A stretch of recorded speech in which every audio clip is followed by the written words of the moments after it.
Mista? Mista. Not Insty. Never seen that off of Billy Madison. Mista, get this thing off of me. And the air conditioning falls on the lady.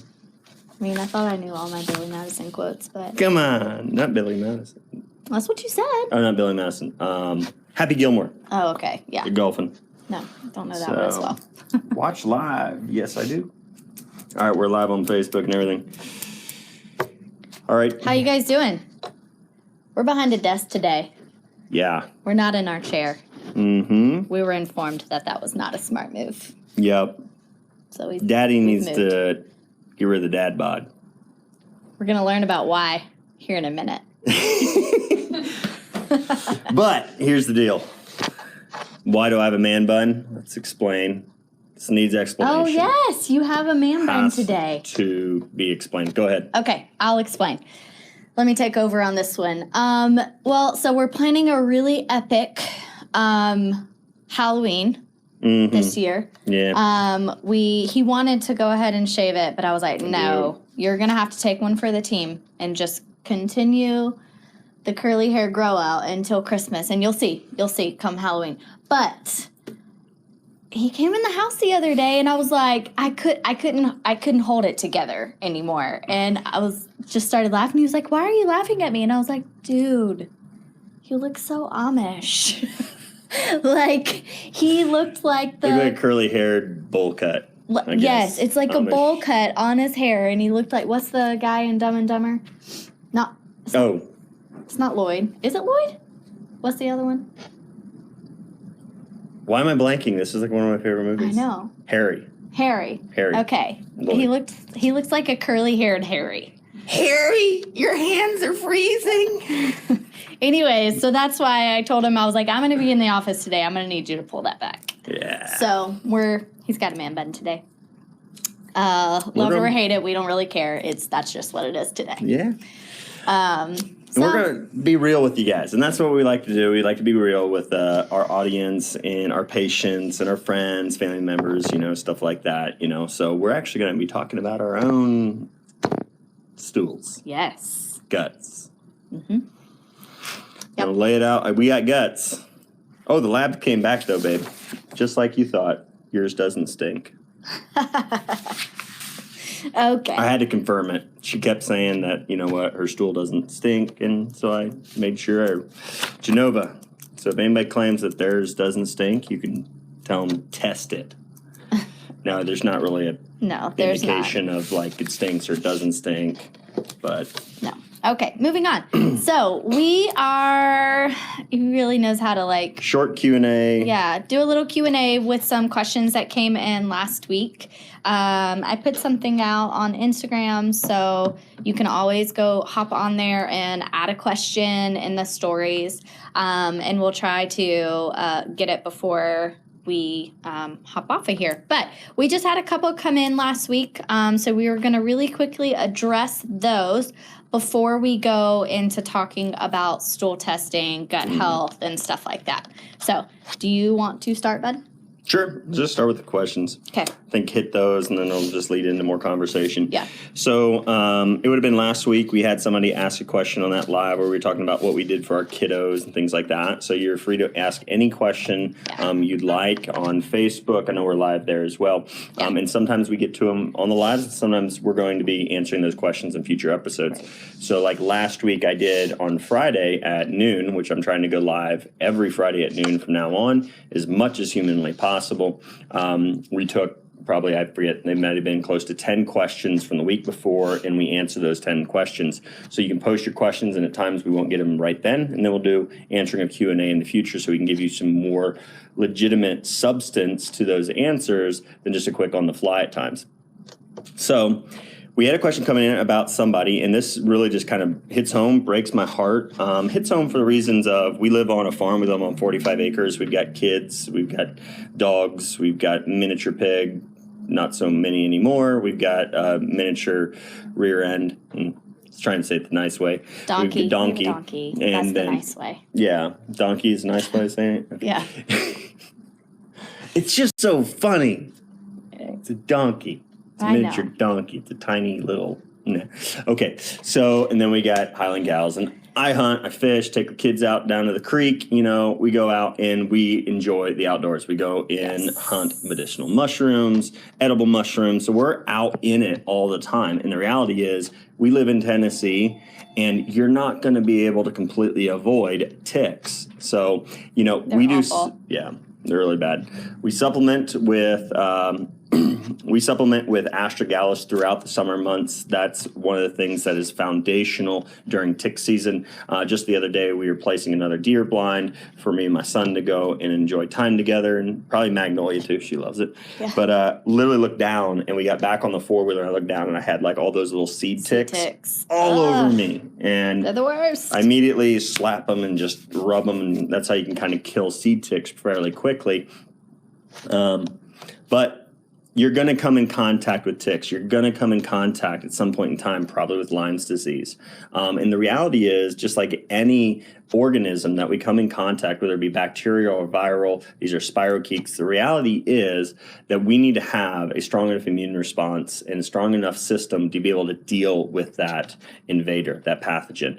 So, this mother, it sounds like, and I don't know, it may have been a father, but she said, or he said, what do you suggest for Lyme's disease? I have a 6-year-old girl who has had Lyme's disease for over 2 years before we figured it out, and she gets fevers and body aches. She is usually down 2 to 3 days a month per month. That is heartbreaking. So what I would say is, really, I would say do this. Mom, dad, whoever asked this question, start informing yourself. Really start, because you're going to have to be, that home care doctor, nurse. You do the mommy and daddy thing. Get this book right away by Dr. Stephen Herod Booner. It is an amazing book. It's really got. It's probably one of the best, if not the best, book that any person get their hands on and really, really learn a lot of applicable information when it comes to helping somebody who's dealing with Lyme's disease, especially chronic Lyme. So, I don't want to give any direct advice. There's a ton of herbs in there. We can help. I really, really, whenever I work with somebody who's been dealing with Rocky Mountain spotted fever, with Lyme's disease, I'm always foundational, because a lot of times the reason somebody comes down with chronic Lyme is because their foundation wasn't strong. And that's not to say that you weren't doing your best as parents. There's a lot of times things that we don't know that are underlying that can lead to an immune deficient response in a time of need. It could have been stress. It could have been spinal misalignments. It could have been a poor gut. It could have been history of antibiotics. You could have been feeding your child very, very well. You could have, done all the right things that you knew how to do. That's just like, we live a really healthy lifestyle, but I've got 2 parasites right now in my digestive system, and I've got a lot of overgrowth. I used to deal with IBS, major stomach problems, so much better since chiropractic and the nutrition and things like that, but started getting bad again, or not bad, but just not fun. So I'm like, not fun for her, if you know what I mean. You're laying in their bed and, don't catch up in your own wife. Anyways. Bad. Yeah, I know. Should have said it. But I haven't. I'm not mean like that. Here's the reality. Start with those foundational pieces of the puzzle. I would highly, highly recommend to get a stool sample of that little girl and start fixing the digestive system, because 70% of the immune system is housed in the gut-associated lymph tissue. So in that tissue makes a huge portion. If that's deficient, the body is not functioning well there. It can't assimilate and utilize those nutrients that the child is ingesting. Even the supplementation can be lacking, even though you're feeding and giving those supplements that can try and support the system. The reality is that the gut isn't healthy. You're wasting some level of money on that because of inflammation within the gut, poor bacteria, overgrowth or undergrowth, not having enough of the good or too much of the bad, or having parasites that are weakening the immune system further. And if you can know those things, then you can use directed supplement herbal protocols to take care of those things, reducing a burden on the body and allowing her immune system to get back up to a level where hopefully it's then able to begin to control or clear that Lyme's disease. So, and obviously if she's getting aches and body aches, a lot of times turmeric is going to help a lot. Bone broths are going to help a lot. Astragalus is one of the foundational things in terms of helping support the proper immune responses when it comes to Lyme's disease. Now, some people can have inflammation in their tissues and joints where you want to take care of that inflammation. So there's things that are great to do. But the reality is you want to hammer out and you want to get those foundations down. I've helped a lot of people who've dealt with chronic Lyme disease simply through chiropractic care because the body's natural capability to be able to respond appropriately through proper alignment of the spine, taking care of that central nervous system. And the reason it is called the central, because it's central to every single piece of the puzzle when it comes to your health. So please, please, please seek out a structural corrective chiropractor. Let us help you, or find someone that's going to do proper evaluation of a stool sample and testing there, and start working on building up and getting her immune system back where it needs to be to keep that Lyme disease at bay and take care of the joints and inflammation and things like that. So, and our hearts and our prayers go out to you because that's tough to see your child suffering on a monthly basis like that. Yeah, absolutely. So, another question from last week was, I would love to hear what you do for seasonal allergies for kids. So I guess that would be because our children don't deal with seasonal allergies, which, again, one, we're blessed. We thank God for that fact. But also it's through the information we've had to learn. You've dealt with allergies. I really never dealt with allergies. But through information and just God leading us in the direction we're at now with our health, we've been able to provide for our children, do the things that can really reduce the risk of developing allergies. Right. So we thank God for that information and knowledge. So for our own kids, we don't have to deal with that. From a clinical standpoint and what I do for clients or patients, I've seen massive beneficial effects to children, especially within the first allergy season with chiropractic alone. Like, it's legit. I mean, I've got probably by this point in time, after 10 years of practice, probably 100 children plus that their parents will be like, yeah, my kid's allergies substantially improved. From there, then, a food allergy test, reduce the burden of other allergy and immune triggers. And then from there, supporting the proper development of the immune system. Like, that's critical. The stool and digestive system has a big play in that. But the reality is we need them to be in environments where they come in contact with immune stimuli, where they need to get a cough and cold at least once a year. They need to have that activation of their immune system. Just like Wellness Way put out here recently on Dr. Patrick Flynn and others, you can't get stronger by avoiding the gym. Right. Now, I joke around, you can flip a tractor tire, up and down your yard and get stronger, and it's been sitting in the same place. My wife, I guarantee, is thinking that right now. Well, the one you should be flipping is sitting in our yard right now. You're around with the tractor instead of actually pushing I need to work out. I know. I will. Anyways, so, but where was I going? The post that the Wellness Way seasonal put allergies. out was you can't get strong without going to the gym, and you can't expect your immune system to be strong without activating, without using it. That's how the immune system responds.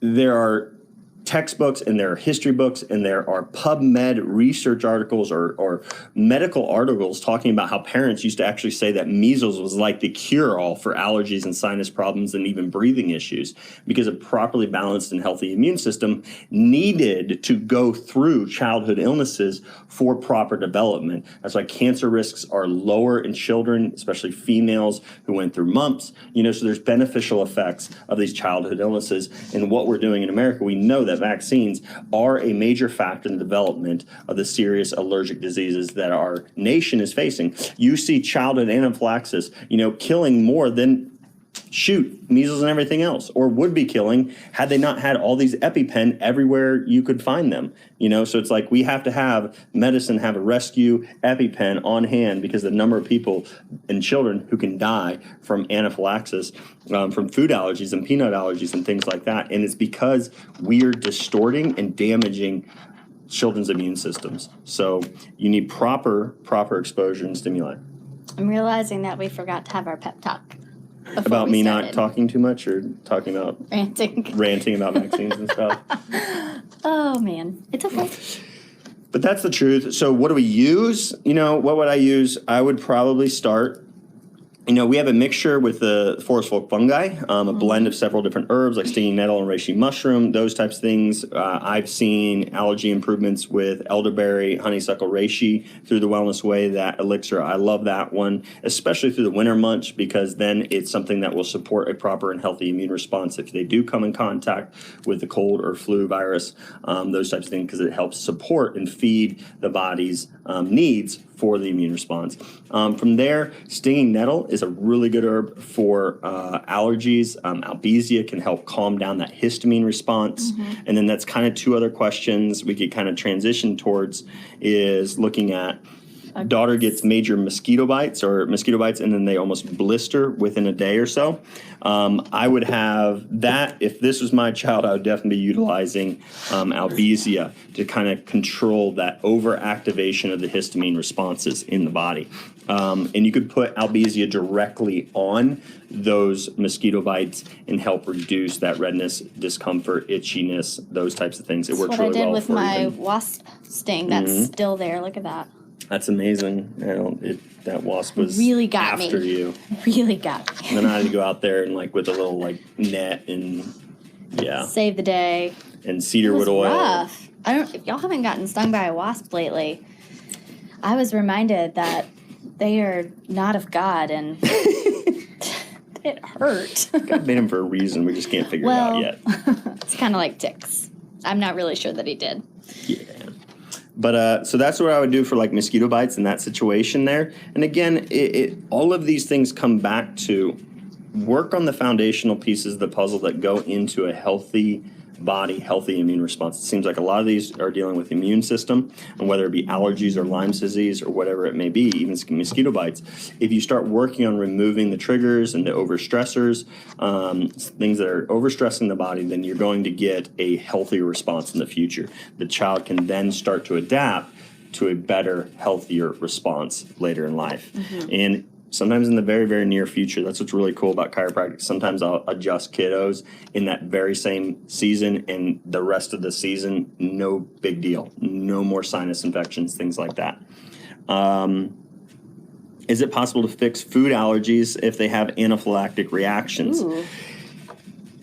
Here's the thing. That's a tricky one, because the reality is the only way to really know whether you can do IgE allergy testing, but the reality is anaphylaxis can still occur even without IgE immune responses. It can be something that is not testable through any type of blood work or any other objective test except for an oral challenge, by mouth challenge. So it's but don't do that. Even if I was to say, do these things to try and get a healthier immune response, don't then give your child peanuts if they have an anaphylactic reaction in the past to peanuts. Technically, you have to. If you read the medical literature, you do that in a facility, in a hospital, ready to go, EpiPen available, all the oxygen, everything they would need to save the child's life if anaphylaxis did occur. So that's a really tough question to say. I'm probably not going to do this on any type of social media, say, do these things. But the reality is this. Stay away from those things. That it stinks to have those, but the reality is this.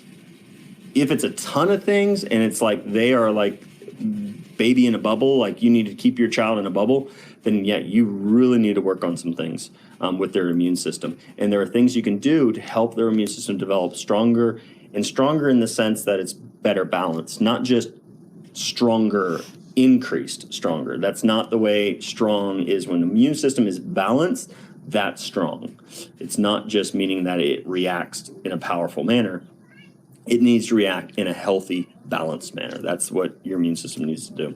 Yeah. So, and on the topic of immune systems, the last question was, during the winter months, do you recommend taking vitamin D daily alongside with vitamin C and like the difference between vitamin C and liposomal vitamin C and such.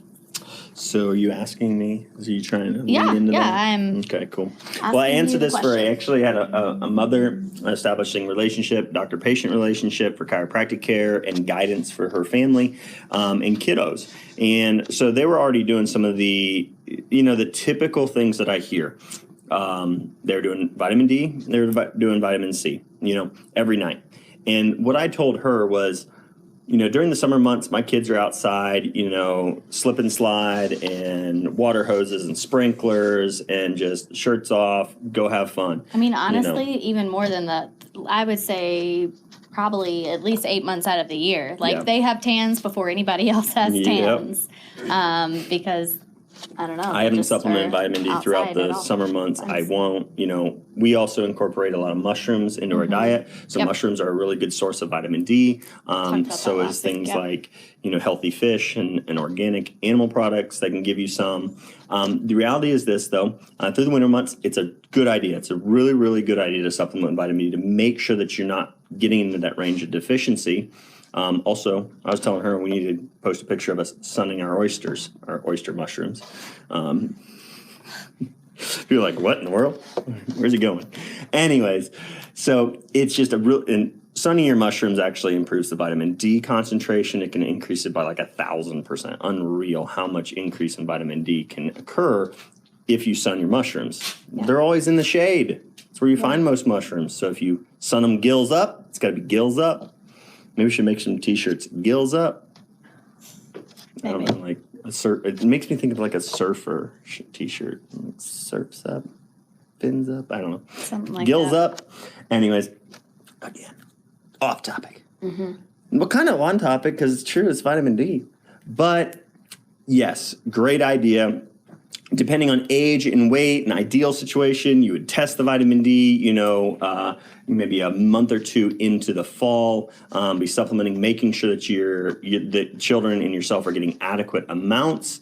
If you look through the research, really when it comes down to, I think it was roughly 80% of the population would get up to in that 40 to 60 range if they're supplementing with around 5,000 IUs per day for the typical adult. Children should be able to sustain with a little bit lower. Again, this has to do with gut health and other things, so this is just kind of generic, talking about what's the literature say, what is the probability of getting somebody into the adequate ranges for a healthy immune response. 2,000 to 5,000 for kiddos that are on the smaller side. When you look at vitamin D and toxicity, really the only toxicity science that is out there is injection of 200,000 IUs of vitamin D, just like that. That caused some toxicity problems. And when you're going through oral route of ingesting vitamin D, even in that 2,000 to 5,000, even up to 10,000 over a very long period of time, there was no signs of any level of toxicity or imbalance that was caused in that population studied. So it's extremely safe to supplement with. And again, numbers depend on other factors like gut health and absorption capability with that individual. So there's some general numbers, be there. But I don't fear, like with vitamin C, that's where I really kind of sat down with this mom and I just kind of gave her my philosophy and my take and what the science says and where I would want her to be with her children, where I want you guys to be with your children, or yourselves. I said, I don't see vitamin C as something needed. We don't need our children to take vitamin C. So we do not supplement and say, oh, they got to have their supplement, their vitamin C today. Right. They got to have their multi today. We literally keep a multi-chewable and we almost say, nope, you're not allowed to have it. Or you weren't a good kiddo today. You acted up. You talked back. You rolled your eyes, whatever. And you don't get your multivitamin. It's more of a treat.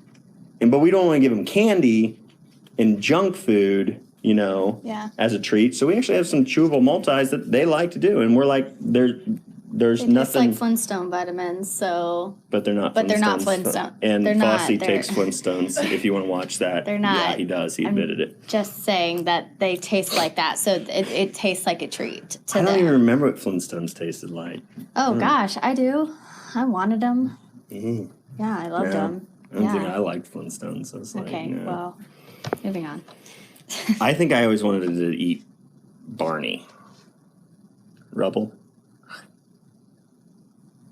Did you guys like pick through them and be like, I want to eat this one? Oh, I think so, but I don't remember what they were. Characters. That's, wow, we're Bam thinking Bam. back like 20 years ago. I don't know. Slept a lot since then and had 3 kids, so. Slept a Takes a lot lot out and of missed you. a lot of sleep, So, but that's what I want to tell parents. If you feel you need to be supplementing there, like she said, I have a really picky eater. What should I be doing? That's where I was like, what I would probably be doing is a greens powder, plenty of smoothies. I was like, does your child like smoothies? She's like, yes. I'm like, okay, this picky eater, it's like a smoothie every day of healthy, fresh, frozen berries all the time, always accessible every day. Better than any vitamin C or multivitamin that you're going to give that child if you can get them to consume a healthy mixture of berries. Throw some spinach in there. That's what she did too. So that was awesome, and I commend that mother for all the foundational work she's already done to really kind of transition her family from a medical kind of system, raise the kids up, vaccinated for the first few and then now going in the direction of no vaccines, getting your children healthy, supplementing, where she was kind of in that realm of what's best, what should I be doing. But I really want to say, hey, your nutrition, you can't supplement out bad nutrition, away from bad nutrition. So I never want to be in a situation where it's like, oh my gosh, I'm worried because I'm afraid my child may be deficient, and so I got to supplement with this isolated nutrient. Yeah. That's never what I want. The other thing I said was put camu into to those smoothies. Moringa powders are a really good thing, but like a good greens powder and smoothies are phenomenal. Like that's what your multi should be, pretty much. Yeah. So and then fruit on hand all the time. All the time. Yep. Yep. So. For sure. And people ask many times, since I just thought of somebody's going to ask, what about all the sugar and fruit? If your kids are active and playing and they're doing what kids need to be and should be doing for growth and development, that's both mental and physical, they're going to burn through all that fruit sugar. Don't worry about that at all. Like, honestly, you don't need to. Unless they have a serious underlying metabolic condition going on, then you need to be doing some metabolic testing to figure out what's going on. If your child is gaining weight or not losing weight when they're eating fruits and vegetables and eating a healthy diet and getting a level of activity that a child should, and they're still having weight gain or weight problems, there's a metabolic disorder going on. We need to do some testing on that. Yeah. On that child. So. And I would definitely just little caveat off of that. Not to jump down a rabbit hole or anything, but just to mention it. Hey, it's fun down there. Come on. I jump down it all the time. I know, but we're trying to keep this short and sweet. And we haven't even gotten to the reason that we're getting on here. Yep. So, stool samples, parasites. Yes, hush. Let me say what I need to say. So. What I was trying to say was that for new parents that are, your kids are just becoming of age where you're going to start introducing food. I think one of the biggest things that I've had people comment on with our kids and what they eat is, oh, my kids would never eat that. And I understand that, and I get the frustration there. Like whenever you choose to start having a healthy life and getting kids to get their taste buds, transition to do towards, yep. Right, it's hard with kids because you've already established this picky eater, right? And sometimes kids are just picky eaters on their own. But if you start that from the ground up, they don't know any different. They don't know what X, Y, and Z at the grocery store are unless you're introducing it to them. Yep. And that means being a little bit more conscious and, letting them throw a meltdown in the cereal aisle. But it's okay. Don't even know where the cereal aisle is. I don't know if they've ever been down the cereal aisle, honestly, unless they're hiding from us. Well, which really doesn't happen. But I'm just saying that it starts young and really raising them with just those healthy eating habits, because food is emotional, and that's why they throw fits. Yep. We know that as adults that food is emotional. That's why you have so many adults that have issues around eating, because it is very emotional, and kids don't know how to control those emotions. So if that is my biggest thing that I could tell new parents is that just to start when they're young, and just it is what it is. We tell our kids all the time, they're like, I don't like it. I'm like, well, that stinks because that's what I made for dinner, and you're going to eat it. You're going to eat it, and you're going to respect mommy and daddy, and Yep. you're just going to get it done. Yep. Now, again, that's a different scenario. I help a lot of families that have children dealing with autism and sensory disorders and things like That's that. different. So Yeah, that's a lot absolutely. harder. So I That do is want to harder. recognize that, your situation, my heart goes out to you. Yeah. I love helping those children, and I love seeing the results. One of the things I'll say to many parents out there that are trying to transition their kids, especially the ones with sensory disorders, what I'll tell them is list off all the healthy things they do like, and they will. And I'll be like, okay, so if they'll eat all the carrots, you can feed them. Why are you feeding them junk chicken nuggets if they'll eat carrots? Yeah. Well, I feel like I have to give them something else. You're better off giving them the carrots than more chicken nuggets, even though you feel like you need variety and they can't eat the same thing all the time. Eating the same thing of healthy things, or within a very small window of a number of things that are healthy vegetables or healthy meat products, animal products, are far better than feeding them chicken nuggets because you wanted variety. Yeah. So just eliminate the things that aren't there. And yes, it may be a narrow window of opportunity. All right. But also I wanted to say this. She was saying start young. Start even before that. Moms, guess what? What you eat while your baby is in your womb, all right, bacon in the oven, all right, you can actually form their palates.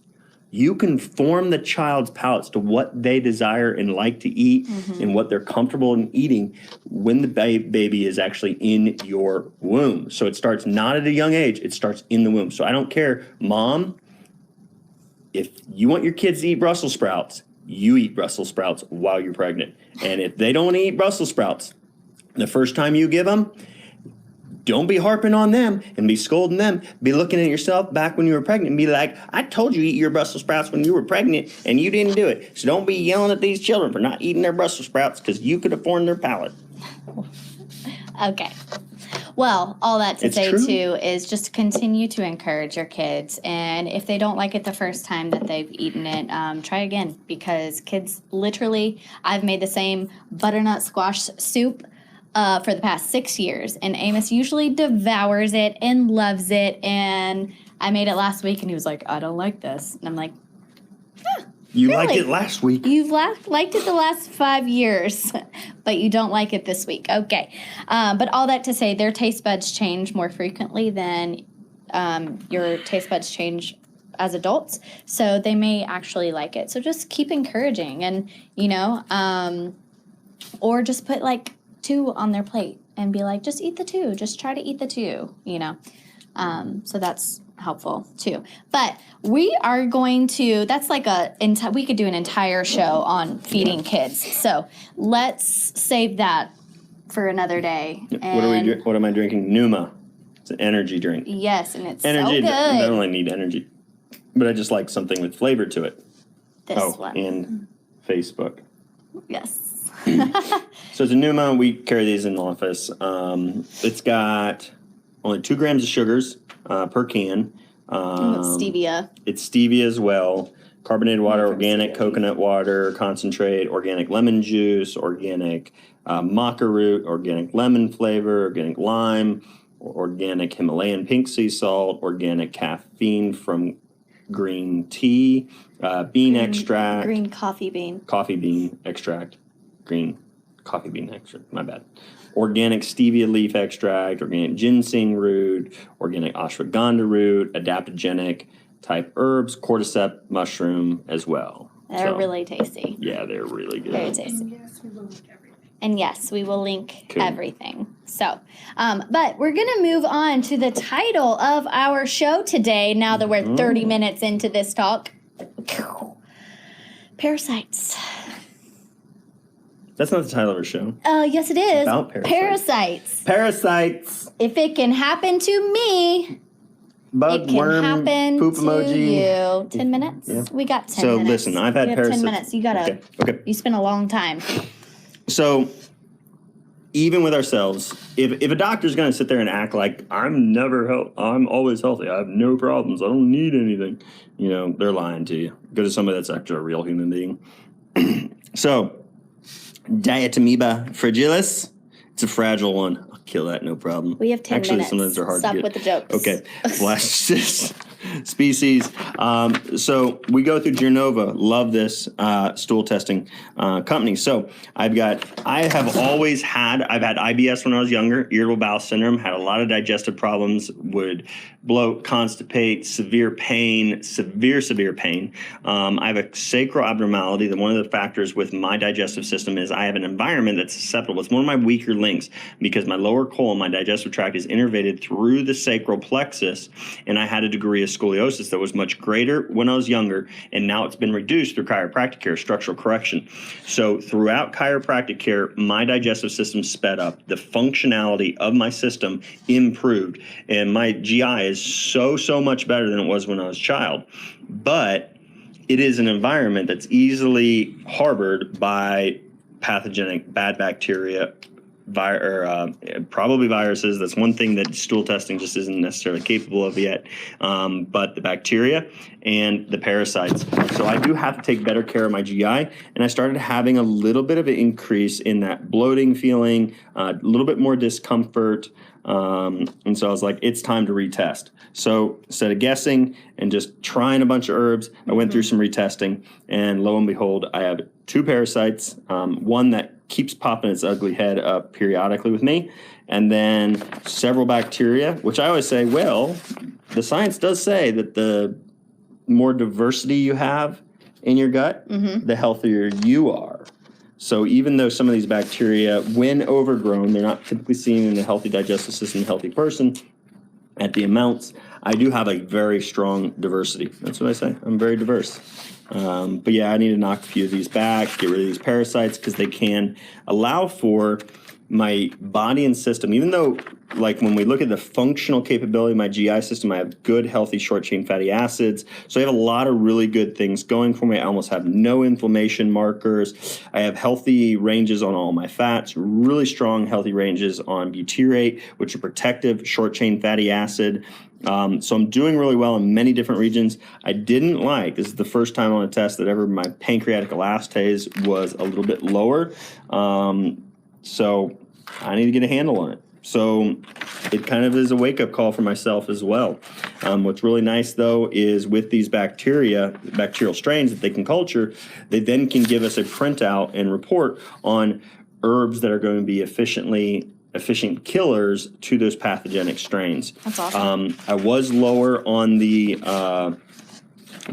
some of the good bacteria. So I need to remove some bad. I need to get rid of a parasite or 2, and then I need to actually replenish and build up the good again. So a probiotic would actually be beneficial, and I think this is a lesson this is a really good example.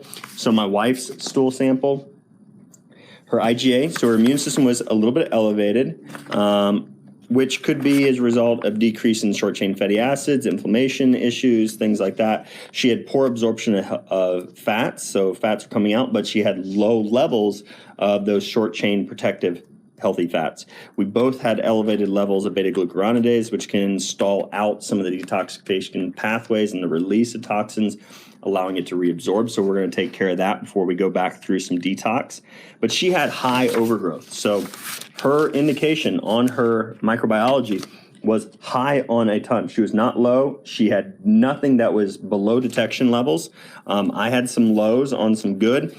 She would not. She actually, like, lactobacillus is one of the predominant probiotic strains that is supplemented. Yep. That's in almost every single probiotic supplement. She would actually not benefit from this. And her highs on several different strains indicate that she's likely got some SIBO going on, some small intestinal bacterial overgrowth. So we're going to start supplementing with more of those digestive bitters with her, maybe even the digest well with hydrochloric acid and apple cider vinegar to help reduce that small intestinal bacterial overgrowth that's going on in her. She would not want to take a probiotic. So a lot of people I see taking probiotics, but then they have overgrowth problems and they have plenty of the good. They're wasting their money for one, and they could be actually adding to things like SIBO. Yeah. So what do you want to say about all that?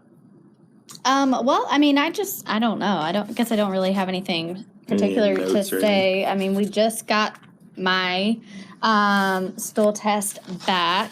But I'm actually kind of excited about it because I'm one that deals with like severe bloating. Even when I'm not eating healthy stuff, like I will just get severe bloating, like almost to the point of it being like painful to stand all the way up. I love Genova because I've worked with people in other labs and things like that, and this is what I love about this one is the reason we both have that. We both have methane.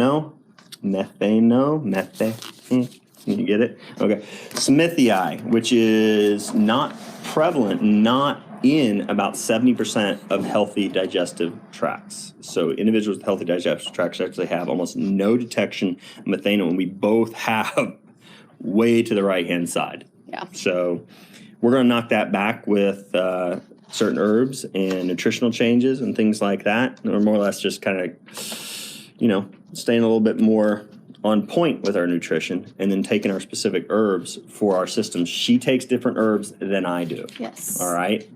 I need a probiotic. She does not. And it would potentially not help, if not harm her, but it will help me. So this is why testing is so critical.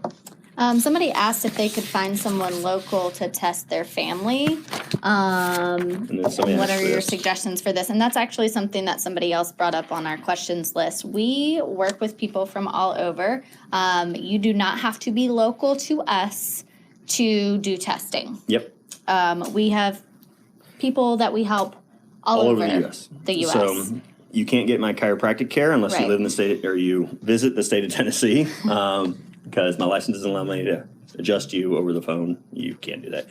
Or adjust you outside of state. But the reality is health coaching, testing, all this stuff, we can assist you with any of that via mail and phone consultations and things like that. So we can give you direct just assistance with information and direct you in lifestyle changes that you would need to make to fix anything we find on your stool test. Yeah, absolutely. And I guess another thing that I think it is helpful to note, the one thing that I do love about all of these testing, and like we always say, we don't guess, we test.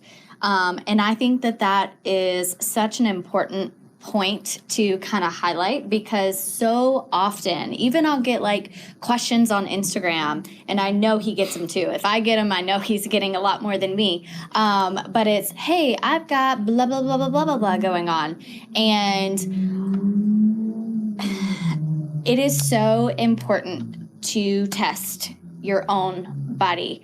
There are lots of symptoms that can arise from a million different things, and you do not want to waste your time nor your money throwing just like darts in the dark, Like you need to have testing that tests what you have going on. So that way you are not guessing with your supplements, be it herbal or not. You want to know exactly what you've got going on so that way you can start to get better because people are wasting their time and wasting their money on products and services that are not getting them better and not getting them well. What their system doesn't need or can be potentially pushing their systems in the wrong direction. Yeah, absolutely. So I just think it's so important to just highlight that point about testing and that anyone can do it. I want to get my kids' poop tested. Now I got to dig in their poop. Not that I haven't done that for the past 6 years. I've seen some other questions coming up. I've got to run, though. Got a consultation literally in 2 more minutes. And so, actually 1 minute. So if you had a comment or question down below that is of information that is beneficial for others to learn about, comment there. Yeah. Give us questions. And again, we'll try and field those questions on a weekly basis. So bless y'all. Love y'all. Appreciate you. Bye. See y'all.